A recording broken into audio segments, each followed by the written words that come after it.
পটল তো অনেকভাবে খেয়েছেন, কিন্তু ফেলে দেয়া পটলের খোসার এই রেসিপিটার স্বাদ এত মজার এবং এটার স্বাদ মুখে লেগে থাকবে। বিসমিল্লাহির রহমানির রহিম। হ্যালো এভরিওয়ান, আসসালামু আলাইকুম। আজকে আমি ফেলে দেয়া পটলের খোসা দিয়ে এই মজার রেসিপিটা শেয়ার করব। এখানে আমি হাফ কেজি পটলের খোসা আমি এভাবে চিড়ে রেখে দিয়েছিলাম।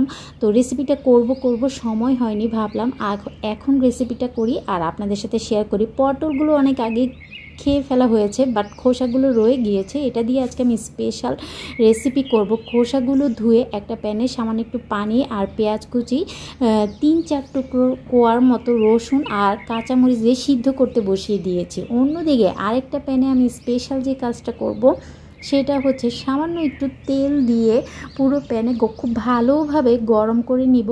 তারপর আমি নিয়েছি 3টা টমেটো, পাকা টকটকে লাল 3টা টমেটো আমি বেছে নিয়েছি। আপনার চাইলে কিন্তু টমেটো পরিমাণটা একটু বাড়িয়ে দিতে পারেন, 4 থেকে 5টা করে দিতে পারেন।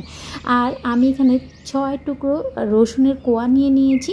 এখন এই রসুন আর টমেটোগুলো আমি সিদ্ধ হতে রেখে দিব অন্য প্যানে ঢেকে কিছুক্ষণ। আর অন্যদিকে কিন্তু পটলের খোসাগুলো পানিটাও কিন্তু কিছু শুকিয়ে গিয়েছে, পুরো পানি শুকিয়ে খুব দ্রুত কিন্তু পটলের খোসা সিদ্ধ হয়ে গিয়েছে। এখন আপনারা চাইলে শিল পাটাতে বেটে নিতে পারেন, আমি ব্লেন্ডারে করে নিয়েছি। আর এটা কিন্তু একদম মিহি পেস্ট করা যাবে না। আপনারা দেখি কিন্তু বুঝতে পারছেন যে খোসাগুলো আমি কীরকম করে পেস্ট করে নিয়েছি। অন্যদিকে কিন্তু আমি ঢেকে কিছুক্ষণ এই যে টমেটোটা সিদ্ধ করে নেব। ঢেকে সিদ্ধ করার কারণে উপরে যে চামড়াটা সেটা কিন্তু খুব সহজেই উঠে যাবে। আমি উপরের খোসাটা এভাবে ফেলে দিচ্ছি।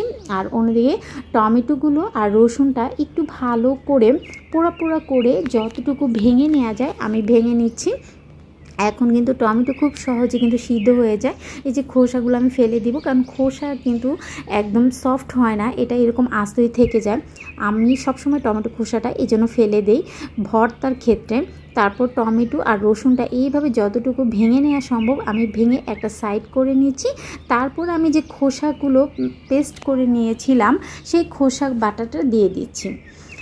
এইভাবে করে আপনারা একবার খেয়ে দেখবেন, আর কখনো পটল ফেলে দিবেন না। পটলের খোসা এভাবেই করে খাবেন, এতটা মজার। এমনকি যদি কাউকে খাওয়ান সে কিন্তু বারবার এভাবে খেতে চাবে, এতটা মজার। যখন খোসা আর টমেটো রসুন একসাথে ভাজা হয়ে যাবে, এক্সট্রা পানিটা কিন্তু থাকা যাবে না, পানিটা শুকিয়ে যাবে। তখন আমি একটা সাইড করে আরও সামান্য একটু তেল দিয়ে, তেলটা গরম অবস্থাতেই একটা ডিম ভেঙে দিচ্ছি।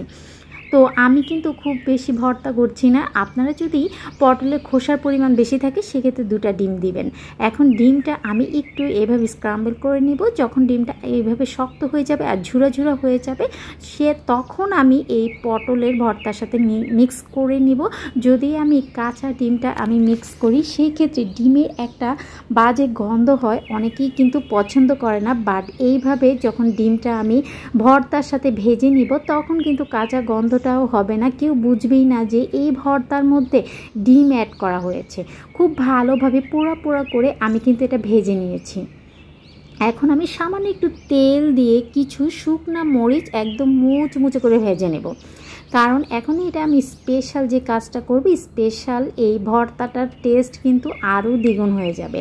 এখন আমি শুকনা মরিচগুলো এইভাবে বোটাটা ফেলে লবণ দিয়ে খুব ভালোভাবে হাতে এইভাবে গুঁড়া করে নিব। এই যে দেখুন, যেহেতু এটা আমি একদম মচমচে করে ভেজে নিয়েছি, খুব সহজেই লবণ দিলে একদম শুকনো মরিচটা কিন্তু আপনার খুব ভালোভাবে গুঁড়া হয়ে যায়। আর লবণ না দিলে এটা একটু আস্তে থেকে যায়। এক মুঠের মতো একদম দেশি কাঁচা পেঁয়াজ নিয়েছি।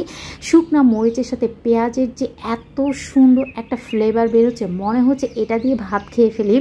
আর এইভাবে করে আপনারা ভর্তা করে খেয়ে দেখবেন, এতটা মজার। তো এই পর্যায়ে আপনার ছেলে ধনেপাতা কুচি দিতে পারেন। আর এখন কিন্তু ধনেপাতা সিজন না, তাই আমি ধনেপাতা দিচ্ছি না, কারণ ধনেপাতা বেশি দিন ফ্রিজে থাকে না, মাত্র 1 থেকে 2 দিনের মধ্যেই ধনেপাতাটা নষ্ট হয়ে যায়। যাই হোক, এখন আমি সরিষার তেল দিয়ে দিচ্ছি স্পেশাল। এই উপরে এরকম লোভনীয় একটু সরিষার তেল দিলে ভর্তার টেস্টটা কিন্তু একদম দ্বিগুণ হয়ে যায়। অবশ্যই পটলের খোসা আর ফেলে দিবেন না, এইভাবে করে খেয়ে দেখবেন কতটা মজার হয় এই ভর্তাটা। মাছ মাংস রেখে সবাই এভাবেই খাবে। আমি কিন্তু শেষে দিয়ে আর লোভ সামলাতে পারছি না। সাথে সাথেই কিন্তু আমার একটু ভাত খেতে হবে, এতটা মজার। তো আমি বাটনায় করি, শিলপাটায় করি বা প্লেটে হাতে মেখে ভর্তাটা করি, সাথে সাথেই আমি গরম গরম ভাত দিয়ে এই ভর্তাটা দিয়ে তৃপ্তি সহকারে একটু লেবু চিপে খেয়ে নিচ্ছি। আশা করি আজকের এই অসম্ভব মজার ফেলে দেওয়া পটলের খোসার ভর্তা আপনাদের কাছে খুবই ভালো লেগেছে। সবাই ভালো থাকবেন। আসসালামু আলাইকুম।